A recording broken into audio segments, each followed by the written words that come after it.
अच्छा जी, इस वीडियो में हम लोग जो है ना वो आज देखेंगे कि हम किस तरीके से इमेज अपनी गैलरी से पिक कर सकते हैं। ठीक है, इसके लिए जो है वो एक मेरे पास लाइब्रेरी है इजी इमेज एंड्रॉयड के नाम से। ठीक है, यहाँ पे मैं जाऊँगा, ये जो लाइब्रेरी है इसको हम किस तरीके से अपने प्रोजेक्ट में इंपोर्ट करवाएंगे वो हम अभी देख लेते हैं।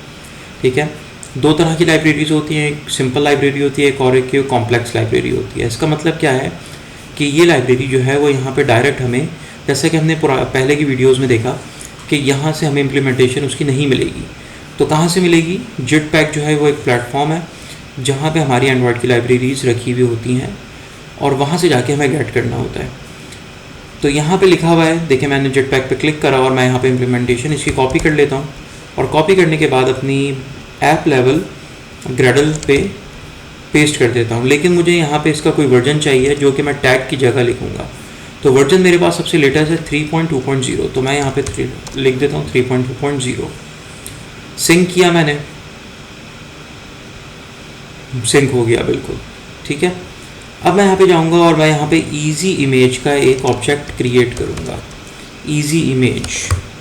लेकिन मुझे यहाँ पे इजी इमेज के नाम से कोई भी ऑब्जेक्ट नहीं मिल रहा है। क्यों नहीं मिल रहा? क्योंकि हमने एक स्टेप यहाँ पे मिस कर दिया है। वो ये है कि हमने यहाँ पे वो यहाँ पे हमने जो है वो जेटपैक की लाइब्रेरी भी इंक्लूड करनी है। कहाँ पे? प्रोजेक्ट लेवल ग्रेडल पे। तो मैं ये वाली लाइन कॉपी करता हूँ और मैं प्रोजेक्ट लेवल ग्रेडल पे जाता हूँ। लेकिन अब न्यू एंड्रॉयड स्टूडियो के अंदर प्रोजेक्ट लेवल ग्रेडल पे हम लोग नहीं लिखते हैं। ठीक है, इसकी जगह हमारी सेटिंग्स डॉट ग्रेडल है, यहाँ पे जाके लिखना पड़ता है हमें। तो यहाँ पे आप जाके इधर इसको पेस्ट कर दें और यहाँ से सिंक कर लेंगे। वेट कर लेते हैं, सिंक हो गया प्रोजेक्ट। अब मैं यहाँ पे जाता हूँ, अब मैं लिखता हूँ इजी इमेज। तो अब आप लोग देख सकते हैं कि मेरे पास यहाँ पे इसका ऑब्जेक्ट मुझे मिल गया है। ठीक है, तो ये कॉम्प्लेक्स लाइब्रेरी है, इसमें आपको जेटपैक से लाइब्रेरी की इम्प्लीमेंटेशन मिलेगी और जेटपैक ही आपको अपने प्रोजेक्ट में इंक्लूड भी करवाना पड़ेगा। अच्छा, इजी इमेज का ऑब्जेक्ट मैंने क्रिएट कर लिया है, इसको जो है वो हम बिल्ड भी कर लेते हैं। बिल्ड कैसे करेंगे? ये जो ग्लाइड है ये मैं भी फ़िलहाल कमेंट कर रहा हूँ। Easy image is equal to new easy image dot builder dot build. ये मेरे पास इस तरीके से बिल्ड होगा। अच्छा, बिल्डर के अंदर क्या चीज़ है? I am really sorry. Builder में क्या देंगे? बिल्डर के अंदर जो है वो ऑब्वियसली कॉन्टेक्स्ट देंगे। तो कॉन्टेक्स्ट हम किस तरह देते हैं? या तो हम पूरी अपनी एक्टिविटी का नेम डॉट कॉन्टेक्स्ट लिख लें या सिर्फ दिस लिख लें। ठीक है, तो मैंने यहाँ पे दिस लिख दिया है। अभी मैंने इसके कुछ एट्रीब्यूट्स हैं इजी इमेज के, वो मैंने सेट नहीं किए हैं, वो भी सेट कर लेते हैं। इजी इमेज डॉट, या इसमें सेट नहीं करते हम लोग, एक काम ये करते हैं कि हम लोग बिल्डर से के बाद सेट कर लेते हैं। डॉट मैंने किया तो यहाँ पे मैं सबसे पहले करूँगा चूज़र टाइटल सेलेक्ट कर लेता हूँ। यहाँ पे मैं लिख देता हूँ पिक इमेज। डॉट कर लेते हैं, इसके बाद जो है वो चूज़र टाइप देख लेते हैं कि चूज़र टाइप क्या है मेरे पास। Chooser type dot camera and gallery. मुझे डॉक्यूमेंट्स नहीं चाहिए तो इसमें मैं कैमरा और गैलरी सेलेक्ट कर रहा हूँ। अलाउ मल्टीपल, मुझे अभी फ़िलहाल जैसे हम लोग व्हाट्सएप पे मल्टीपल इमेजेस भी सिलेक्ट कर सकते हैं, मुझे मल्टीपल इमेजेस सेलेक्ट नहीं करवानी है, मुझे सिंगल सेलेक्ट करवानी है। तो मैं यहाँ पे फॉल्स लिख दूँगा, मल्टीपल अलाउ नहीं करूँगा। उसके बाद और एट्रीब्यूट्स देख लेते हैं अगर कोई हमारे काम का हो तो। फोल्डर नेम नहीं चाहिए मुझे, इसके अलावा मुझे फ़िलहाल अभी कोई भी नहीं चाहिए एट्रीब्यूट। तो यहाँ पे मैंने एट्रीब्यूट्स क्रिएट कर लिए हैं और यहाँ पे मैं जाऊँगा इजी इमेज पे क्लिक करूँगा। सॉरी, इजी इमेज के जो ऑब्जेक्ट है उससे मैं गैलरी ओपन करवा दूँगा और एक्टिविटी के अंदर क्या दूँगा? मैं दिस दे दूँगा। ठीक हो गया। हम लोग एक दफ़ा रन कर लेते हैं, देख लेते हैं कि हमारे प्रोजेक्ट का बिहेवियर क्या है।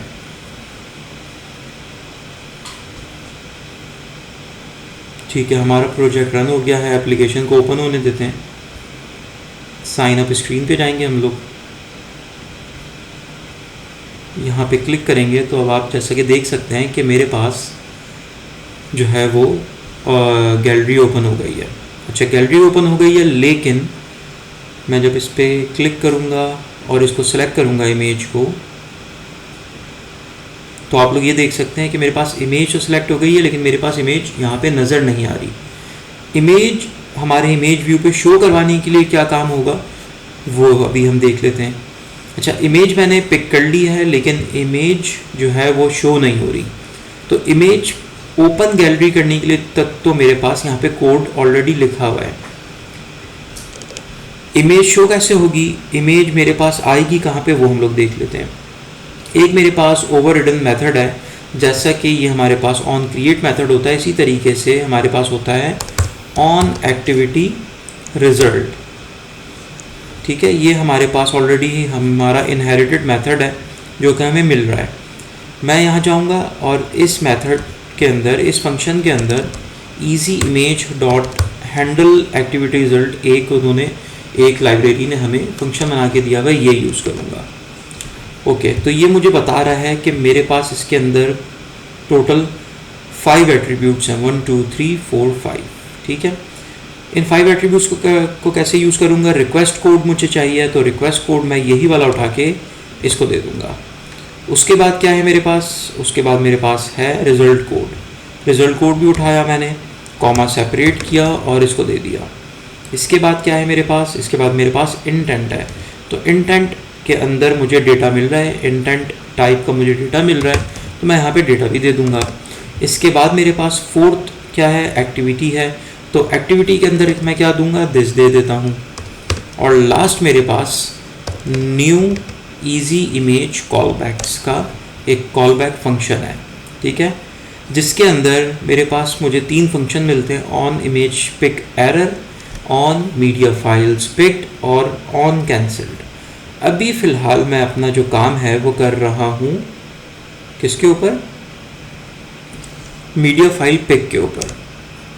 मीडिया फाइल मुझे मिलेगी कैसे, मैं एक URI क्रिएट कर लेता हूँ। ठीक है, URI बेसिकली होता क्या है, URI जो है वो हमारा जो भी फाइल होती है उसका एक पाथ होता है।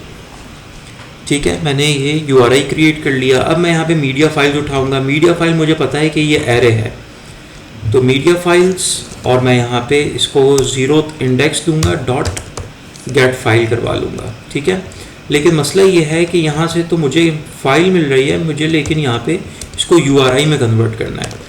तो URI लिखेंगे, डॉट करेंगे, फ्रॉम फाइल एक से मेथड है जिसको ये फाइल मांगता है जिसके अंदर। अब देखें हम लोग हमने यहाँ पे कन्वर्ट करवा लिया है फाइल से URI के अंदर, और ये URI हम लोग यूज़ कर सकते हैं। मैं यहाँ पर जाता हूँ, ग्लाइड का फंक्शन जो मैंने आप कमेंट किया था वो यहाँ पे जाके पेस्ट कर देता हूँ, और मैं इस स्ट्रिंग की जगह अपनी URI दे देता हूँ। हम लोगों ने पहले भी देखा था कि ये क्या क्या चीज़ें लेता है, ये URI भी लेता है, ये रहा URI। तो ये मेरे पास ऑलरेडी URI बनी हुई है, और मैं यहाँ पे आके URI सेट करवा देता हूँ। दोबारा से रन कर लेते हैं, देखते हैं कि हमारे प्रोजेक्ट का क्या बिहेवियर रहता है।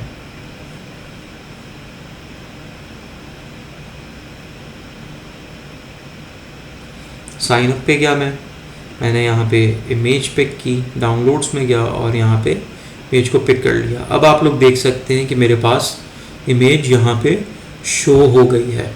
वो किस तरीके से हुई है, ऑन एक्टिविटी रिजल्ट के अंदर मेरे पास सारा डेटा आता है, उसके अंदर मैंने इजी इमेज का एक फंक्शन है हैंडल एक्टिविटी रिजल्ट, वो यूज़ किया है। उसके अंदर मैंने ऑन मीडिया फाइल्स पिक्ड का फंक्शन के अंदर जाके अपना लॉजिक लिखी है। तो ये मेरा यहाँ तक जो है वो हमारा इमेज रेंडरिंग का फ्लो कंप्लीट हो गया। अब नेक्स्ट वीडियो में हम लोग ये देखेंगे कि हमने जो भी इमेज पिक की है उसको हम लोग किस तरह से फायरस्टोर डेटाबेस के अंदर सेव करवा सकते हैं।